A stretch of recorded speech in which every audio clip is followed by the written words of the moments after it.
Last night's primary election saw a number of interesting results, and in this first episode of Elections in Review, I'm going to quickly go over some of the most interesting ones to give you a better idea of what happened and why it happened.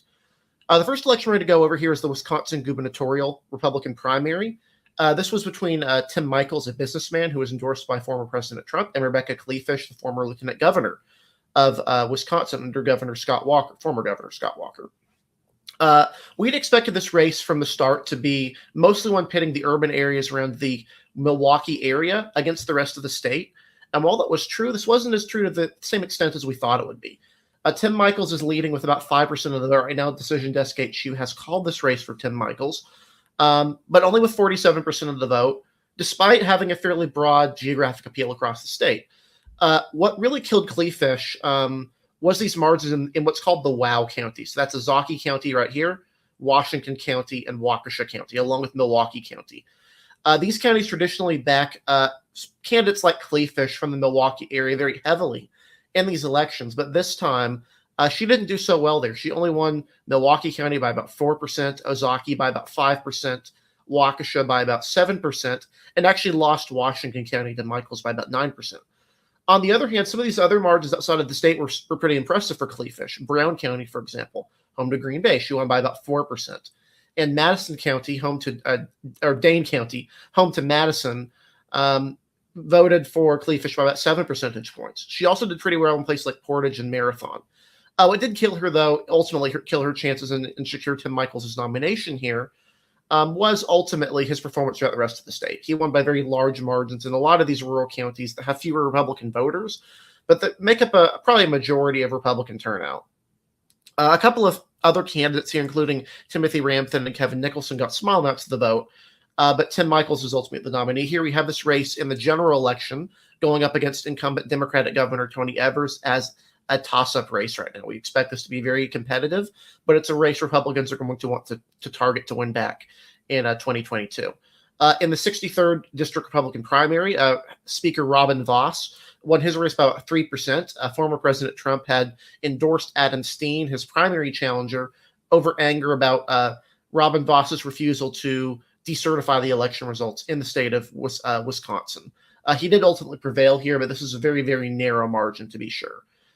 Steen has not conceded yet, but Ross has been declared the winner by Decision Desk. Going through further along the list here, in Vermont, Gerald Malloy was the Republican nominee here. Republicans had wanted Christina Nolan. We had this race rated as safe Democratic, and it would have been safe Democratic even with Nolan as the nominee, much more moderate along the state, but she would have certainly performed probably better than Malloy will perform in this race. On the other hand, of the at-large district, on the Democratic side, Becca Balint is the nominee here. She was endorsed by Bernie Sanders. Molly Gray, the lieutenant governor of the state, was endorsed by Pat Leahy and was the more moderate of the candidates. Took a more moderate tack here, but easily lost to the Sanders-endorsed Becca Balint.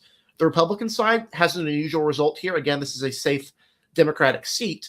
The candidate here is Liam Madden, who's run a very left-wing ticket. He's actually considering declining the nomination, provided he could run as an independent.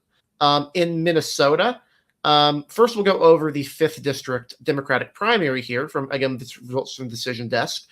This is a shock of the night, really. Ilhan Omar, the incumbent Democratic representative here, only won her primary by about 2 percentage points. This is one that people thought was pretty safe for Omar going into the race. But she faced a very spirited challenge from Don Samuels, who flooded the waves with TV ads. Even though Omar raised far more money than Samuels, she just did not spend any money on television advertisements. Omar has faced primary challenges the last both of her times running for Congress, but this is the first time that's been genuinely competitive, and this should raise some concerns for her going into 2024. She was the largest Democratic underperformer nationwide in 2020. She won her district with about 64% of the vote, while Joe Biden won it with about 80% of the vote. So obviously that's not a huge margin here. That's not a huge margin, relatively speaking, but what ultimately does show is that Omar remains fairly controversial in the district and could face if there is a well-funded challenger who's able to reach that same progressive base that Omar has, she has a reasonable chance of being defeated in the general election, not in the general election, in the next primary election. Finally, the last race we'll go for here is the special election in Minnesota's 1st congressional district. This race was a surprisingly close one. Brad Finstad won this race by about 4 percentage points over Democrat Jeff Ettinger. This is a Trump plus 10 district, but it's worth noting the former incumbent here, who died, unfortunately, of cancer earlier this year, only won the seat by about 3 points. So while he underperformed Trump's margin pretty substantially here by about 6 points, he did perform better than Hagedorn did in this district. Really, what the big indicators here, though, that show this was a closer race was Rochester, Olmsted County. Jeff Ettinger did a lot better than Joe Biden did here. Biden won this by about 10, 11 points. Ettinger won it by about 17%. There will be some debate here, I think, over the next couple of weeks. This combined with the special election result in Nebraska over whether or not there is a red wave materializing. While we at Elections Daily do think that Republicans are favored to take the House, the Senate still remains a toss-up. These last few special election results have not been the strongest data points for Republicans ultimately. So Democrats are hoping that this result portends better fortunes for them in November than you would typically expect from a party in power. Usually midterm elections almost always swing pretty strongly against the party in power. But with that, that's our episode for tonight. Be sure to like and subscribe if you like our content, and we'll be continuing to give you these election and review shows to kind of give you these results more quickly than you could from watching our entire live show. So yeah, be sure to like and subscribe if you like what we're doing, and we'll see you on the next episode.